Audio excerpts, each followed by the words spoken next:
So why do people who know me call me the PBR guy? As you can see, I have a Pabst Blue Ribbon hat on in a few of these videos. And I do have a tattoo that's very difficult to show because I cover my camera like that. And that's a PBR tattoo. So many years ago, my stepson on his 17th birthday wanted to go get a tattoo. Now he had lost his dad as a child, so he wanted to do something for his dad, and I thought that was awesome. So he had picked out what he wanted for his tattoo. Asked, you need a parent's permission, so his mom wasn't really looking to get a tattoo at the time, and I was like, yeah, sure, I got several of them, I'll do it. But I didn't have an idea. So long story short, I had been, kind of.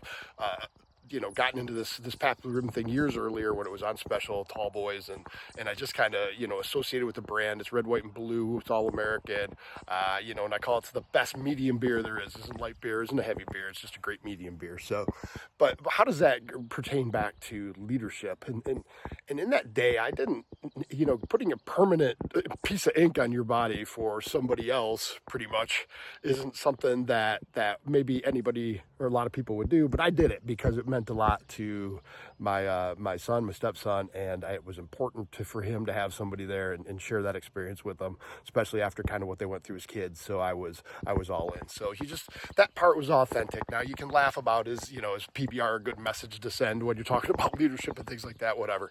But for me, it works, and I like to talk about that when I talk about being an empathetic leader and doing things for other people and sacrificing just because it's better for them and not necessarily for yourself. So it's one of the stories I talk about when I do the 4P blueprint when speaking.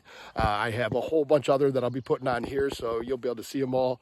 And you can consider using Coach Chris for your corporate stage, where we talk about some fun stuff. We do push-ups.